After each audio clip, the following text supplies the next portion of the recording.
تو اللہ تبارک و تعالیٰ نے وہ مسجد اقصی بیت المقدس خاص طور پہ اپنے نبی صلی اللہ علیہ وسلم کو دکھانے کے لیے معراج کرایا اور وہاں پر لے کر گئے کہ آپ اس مسجد اقصی کو بھی دیکھ لیں جس کی طرف آپ منہ کر کے نماز پڑھتے رہے ہیں. تو یہ مسلمانوں کی ملکیتیں ہیں اور مسلمانوں کی ہونی چاہیے اور اس پر کسی دوسرے کا حق ہو ہی نہیں سکتا. تو ہمیں میڈیا کے ذریعے سے دوسرے ذریعے سے جس طریقے سے بھی احتجاج پہنچانا ہے پہنچایا جا سکتا ہے، پہنچانا چاہیے. بالکل صحیح، بہت شکریہ. اس کے ساتھ ساتھ ہم جمعے کے دن کے حوالے سے یہ بھی بات کریں گے. ایک تو جس طرح آپ نے بتایا کہ تیاریاں کیا ہونی چاہیے جب آپ جمعے کے دن کے لیے آپ ایک خاص تیاری کی جاتی ہے، ایک عمل ہوتا ہے، اس کے حوالے سے بھی بتائیے.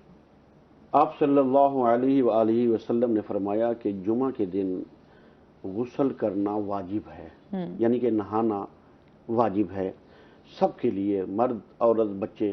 آپ صلی اللہ علیہ وسلم فرمایا کہ کم از کم جمعے کے دن آپ نہایا دھویا کریں. اور علماء اور مفسرین نے یہ لکھا ہے کہ جمعے والے دن غسل کرنا یوں سمجھو کہ واجب ہے. اس کے بعد آپ صلی اللہ علیہ وسلم نے فرمایا کہ جتنے اچھے کپڑے آپ کے پاس صاف ستھرے ہوں ان کو پہنیں. اور خوشبو آپ صلی اللہ علیہ وسلم کی پسندیدہ چیز تھی خوشبو تو اتنی پسندیدہ چیز تھی آپ صلی اللہ علیہ وسلم کی کہ اللہ تبارک و تعالی نے آپ کے جسم اطہر کو ہی خوشبوؤں کا مجموعہ بنا دیا. اور آپ صلی اللہ علیہ وسلم کے پسینے کی جو خوشبو ہے وہ عام خوشبوؤں ان کا مقابلہ نہیں کر سکتی، چاہے وہ کستوری ہی کیوں نہ ہو. تو آپ صلی اللہ علیہ وسلم جو خوشبو آپ کے پاس میسر ہو وہ لگائیں اور سرما پہنے. اور جو چیز اچھی طریقے سے جس طرح آپ تیار ہوتے ہیں، جیسے ہم کسی شادی کے لیے تیار ہوتے ہیں جانے کے لیے، تو آپ صلی اللہ علیہ وسلم نے فرمایا کہ اچھے طریقے سے تیار ہو جاؤ اور اس کے بعد آپ جمعہ کے لیے نکل پڑو، جمعہ کے لیے مسجد کی طرف. اور آپ صلی اللہ علیہ وسلم فرمایا کہ جتنے قدم بھی آپ چل کر جائیں گے اللہ تبارک و تعالی ہر قدم کے بدلے 10 نیکی عطا فرمائے گا. اور سب سے پہلے میں نے پہلے بتا دیا کہ سب سے پہلے جانے والے کا ثواب اللہ تبارک و تعالی نے کیا لکھا ہے، اونٹ کی گرو. اسی طرح پھر آپ نے فرمایا آپ صلی اللہ علیہ وسلم وہاں جا کر ادب کے ساتھ بیٹھیں اور جو امام خطبہ دے رہا ہے اس سے سنیں. اور دوسرا یہ بھی فرمایا کہ جب آپ مسجد میں داخل ہو رہے ہوں تو آپ کو جہاں جگہ ملے وہاں آپ بیٹھ جائیں، کسی کے کندھے سے پھلانگ کر آگے نہیں جانا. آداب ہوتے ہیں نا، آداب طریقے ہوتے ہیں. آپ صلی اللہ علیہ وسلم فرمایا کہ کسی کے کندھا کو کراس کر کے آپ نے آگے نہیں جانا، جہاں جگہ مل رہی ہے وہاں بیٹھ جائیں. تو بعض دفعہ ایسا بھی ہوتا ہے کہ کچھ لوگ یہاں بیٹھ جاتے ہیں، آگے کچھ جگہیں خالی ہوتی ہیں تو پیچھے والے لوگ کوشش کرتے ہیں چلو جگہ خالی ہے آگے آ جائیں، لیکن پھر مسئلہ یہی ہوتا ہے کہ وہ کندھے کراس کر کے آنا ہوتا ہے. تو ہمیں بھی دیکھنا یہی چاہیے کہ جہاں جب ہم جاتے ہیں تو کوشش کریں کہ آگے جہاں جگہ ملتی ہے وہاں بیٹھ جائیں تاکہ بعد میں آنے والوں کے لیے مشکلات نہ ہوں. اس پہ مزید بھی ہم بات بالکل جی اس پہ مزید بھی بات کرتے ہیں. ناظرین ابھی ہم نے جانا ہے بریک پہ، ہمارے ساتھ رہیے گا.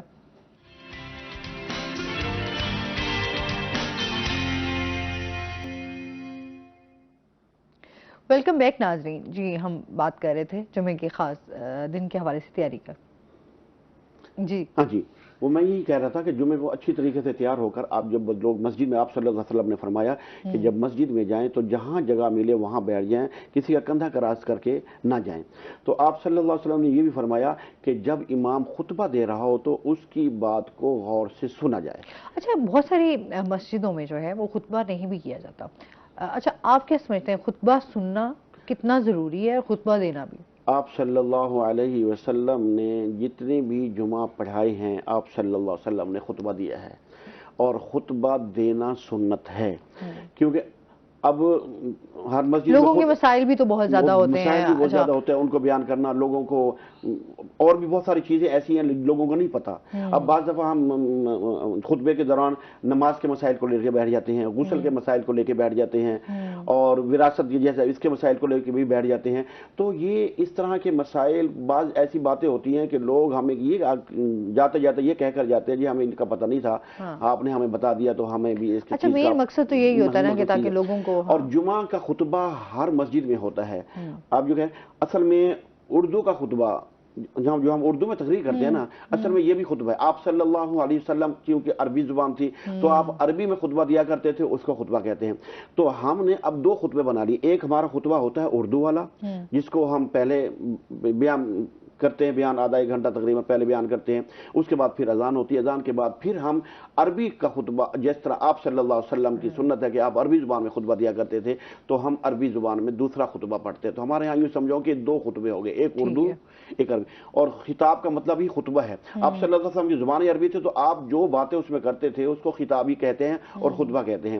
تو جہاں جن مساجد میں, کچھ ایسے مساجد ہیں جہاں پر زیادہ پڑھے لکھے عالم نہیں ہوتے یا چھوٹی مساجد ہیں, تو وہاں پر وہ اردو والا خطبہ نہیں ہوتا, لیکن اذان کے بعد عربی والا خطبہ ہوتا ہے. عربی کا خطبہ پڑھ کے وہ پھر نماز پڑھا دیتے ہیں. اچھا, جمعے کو جس طرح ہم اکثر بات کرتے ہیں کہ جمعہ مبارک جو ہے وہ بہت دفعہ ہم یہی بات کرتے ہیں, اکثر ہمارے اسٹیٹس بھی لگتے ہیں, ہم اس پہ بات بھی, جمعہ مبارک کہنا, جمعہ مبارک یہ ہم نے اپنی طرف سے ایک لفظ بنایا ہوا ہے کہ جمعہ مبارک, تو کہہ سکتے ہیں, میرے خیال میں آج تک تو کسی نے نہیں کہا. یہ اب کی پیداوار ہے, یہ تقریباً 20 25 30 سال پہلے سے یہ شروع ہوا ہے. اس سے پہلے کسی نے بھی جمعہ مبارک نہیں کہا. مطلب آپ جمعے کی مبارک نہیں دے سکتے, جس طرح آپ جمعے کو ہم ہمیشہ بات کرتے ہیں کہ جمعے کی مبارک عید کی مبارک دیتے ہیں نا, عید کی مبارکباد دیتے ہیں, تو آپ صلی اللہ علیہ وسلم عید کی مبارکباد سب دیا کرتے تھے. تو اب ہم نے جمعے کی مبارکباد بھی شروع کر دی ہے. اگر کسی کو کہہ دیا جائے تو کوئی حرج نہیں ہے, لیکن شریعت برائی نہیں ہے. جمعے کی آپ ایک دن کا ایک اہم دن ہے, اور بہت بڑا دن ہے, دنوں کا سردار ہے, اور اس میں ثواب بھی زیادہ ہے. ہر کام کا ثواب, جتنا صدقہ کریں گے اس کا بھی ثواب آپ دنوں کے مقابلے میں زیادہ ہوگا, جتنی نیکیاں کریں گے عام دنوں کے مقابلے میں اس دن زیادہ ہوں گی. تو آپ اس کو کہہ سکتے ہیں, لیکن اس کو روٹین مت بنائیں بالکل ہی. اچھا, مطلب آپ جمعے کے دن کے اس میں کوئی برائی نہیں ہے, حرج نہیں ہے. اچھا, جمعے کے دن کے حوالے سے یہ بھی ہے کہ ایک تو آپ چلیں نماز کی تیاری کرتے ہیں, آپ کو پتہ ہے کہ آپ نے کون سی قرآنی آیات پڑھنی ہے, کون سے اذکار کرنے ہیں جس میں آپ جو ہے وہ اپنے اس پورے دن کو گزار سکتے ہیں عبادت میں. اچھا, پھر والدین جن کے فوت ہو چکے ہیں ان کی قبروں پر جانا جمعے کے دن کے حوالے سے, تھوڑا سا اس کے حوالے سے بھی, اس پہ بھی روشنی ڈالیے گا. آپ صلی اللہ علیہ وسلم نے فرمایا کہ اپنے بزرگوں کی قبروں پر آپ کو جانا چاہیے, لیکن آپ صلی اللہ علیہ وسلم نے دن مقرر نہیں کیا ہوا. ٹھیک ہے, لیکن جیسے کہا جاتا ہے کہ جمعے کے دن آپ جائیں تو زیادہ, اگر ہمارے پاس وقت ہے اور کوئی ایسا دن بچتا ہے کہ جس دن ہم فارغ ہیں اور اپنے والدین کی قبروں میں جا سکتے ہیں, تو ہم اس دن کو معمول بنا سکتے ہیں, اس میں کوئی حرج نہیں ہے. اور جمعہ کا دن کیونکہ ہمارے ہاں چھٹی کا دن ہوتا ہے, لوگ فارغ ہوتے ہیں, تو اکثر میں نے دیکھا ہے کہ لوگ جمعہ کی نماز کے بعد قبرستان جاتے ہیں, اپنے والدین کی قبروں پر وہاں جا کر ایصال ثواب کرتے ہیں, پڑھتے ہیں, ان کو ثواب پہنچاتے ہیں. اگر آپ اپنے والدین کے لیے یہیں سے گھر سے پڑھ کر بھی ثواب دیں گے تو وہ پہنچ جائے گا, مسجد سے پڑھ کر بھی بخشیں گے تو وہ بھی پہنچ جائے گا. لیکن آپ جب اپنی والدین کی قبروں پر جاتے ہیں تو ہو سکتا ہے کہ رب تعالی ان کو دکھاتا ہو کہ میری اولاد آئی ہوئی ہے, یہ اس کے پر ہے.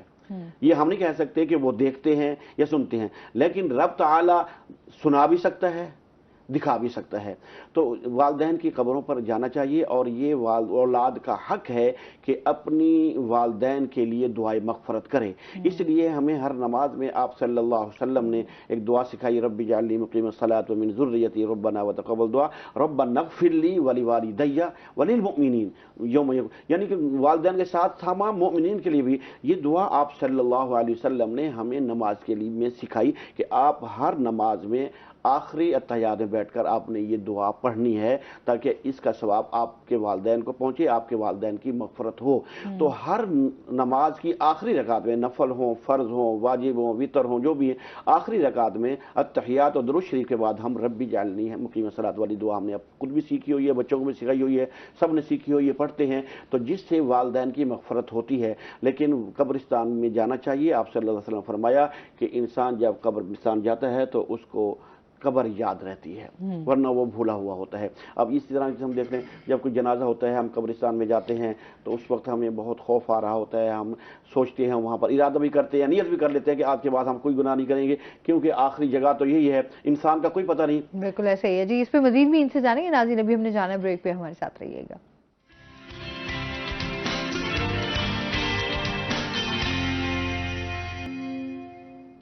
ویلکم بیک ناظرین, روہی ایٹ 10 میں آپ کو خوش آمدید کہتے ہیں. اچھا, جمعے کے دن کے عورتوں کے حوالے سے بھی تھوڑی سی بات کروں گی. خواتین کے لیے کیا حکم ہے؟ خواتین کے لیے حکم ہے کہ آپ نے جمعہ نہیں پڑھنا, ظہر پڑھنی ہے, لیکن آپ صلی اللہ علیہ وسلم نے فرمایا کہ ثواب جمعہ کا ہی ملے گا. صحیح. ٹھیک ہے نا. اگر آپ باجماعت کہیں چلی جاتی ہیں، بعض مساجد میں خواتین کے لیے علیحدہ انتظام ہوتا ہے جمعہ کے لیے. ہمارے یہاں عیدگاہ کینٹ ہے یہاں پر، جب میں پڑھاتا تھا تو یہاں پر بھی ہم نے خواتین کے لیے ایک علیحدہ بنا دیا ہے، تو خواتین بھی وہاں پر آتی ہیں، خطبہ بھی سنتی ہیں اور نماز بھی پڑھتی ہیں. اور اگر مساجد میں جائیں گی تو آپ پھر امام کے ساتھ جمعہ کی 2 رکعت ہی پڑھیں گی. اور اگر آپ نے مساجد میں نہیں جانا، گھر میں پڑھنا ہے، تو گھر میں آپ زور پڑھیں گی لیکن آپ کو ثواب جمعہ کا ہی ملے گا. اور آپ کے لیے بھی وہی ہدایات ہیں جو مردوں کے لیے ہیں. غسل کرنا ہے، نہانا دھونا ہے، اچھے کپڑے پہننے ہیں، تیار ہو کے پھر آپ نے، ویسے تو ہر نماز میں ہمیں اچھے طریقے سے تیار ہو جانا چاہیے کیونکہ ہم اللہ کے حضور جا رہے ہیں. ہم نے کسی سے ملنا ہوتا ہے یا اپنے کسی افسر کے پاس جانا ہوتا ہے تو ہم اپنے آپ کو پہلے دیکھتے ہیں کہ ہم جا بھی سکتے ہیں یا نہیں جا سکتے. ٹھیک ہے نا، کپڑے دیکھتے ہیں اپنے، اچھی طریقے سے تیار ہو گئے پھر اس کے سامنے جاتے ہیں. اور میں یہاں آیا ہوں تو صاف ظاہر ہے تیار ہو کر آیا ہوں. تو جب ہم اپنے اللہ کی بارگاہ میں جاتے ہیں تو وہاں بھی ہمیں تیار ہو کر جانا چاہیے. عام نمازوں میں تو آپ صلی اللہ علیہ وسلم نے رعایت دی کہ چلو بھی آپ کام کر رہے ہوتے ہیں، ہر وقت آپ کے لیے تیار ہونا مشکل ہے، لیکن وضو تو شرط رکھ دی ہے پاکیزگی کے لیے. دیکھو نا، وضو سے بھی انسان بہت صاف ستھرا ہو جاتا ہے. تو لیکن آپ صلی اللہ علیہ وسلم نے یہ فرمایا کہ نماز کے لیے آپ کے کپڑے صاف ستھرے ہونا چاہیے، پاک ہونا چاہیے. اور جمعہ کے لیے تو آپ نے خاص طور پر اہتمام فرمایا کہ جمعہ والے دن جو گھر میں ہوتے ہیں لوگ یا جمعہ کی تیاری کرتے ہیں، تو آپ نے فرمایا جمعہ کے دن آپ لوگ خاص تیاری کریں، اچھے صاف ستھرے کپڑے پہنیں اور جو خوشبو میسر ہو وہ لگائیں، سرما لگائیں، جو چیز گھر میں، یعنی کہ آپ جس طرح تیار ہوتے ہیں اچھی طرح سے تیار ہو کر پھر آپ مسجد کی طرف جائیں اور پھر امام کا خطبہ سنیں اور اس کی باتیں سنیں اور غور سے سنیں. اور امام کے خطبے کے درمیان آپ صلی اللہ علیہ وسلم نے فرمایا کہ بولنا بھی منع ہے، کہ آپ نے بولنا بھی نہیں ہے. یہاں تک کہ آپ نے اپنے ساتھی کو یہ بھی نہیں کہنا بیٹھے ہوئے کہ بھائی ادھر ہو جا، یعنی کہ اتنی اجازت نہیں، آپ نے بولنا نہیں ہے. لیکن آج کل تو لوگ، آج کل کے تو لوگ ہو جاتے ہیں، وہ تو میں نے بتایا نا کہ آگے گاسپس کر رہے ہوتے ہیں، آگے بالکل باتیں کر رہے ہوتے ہیں. آگے جگہ اگر خالی ہوتی ہے تو اس کو ساری ادھر کر کے، یا بھائی ادھر ہو جاؤ ہم نے آگے جانا ہے. اور جو اندر بیٹھے خطبہ سن رہے ہوتے ہیں نا، تو حال کے اندر وہ تو توجہ سے سن رہے ہوتے ہیں.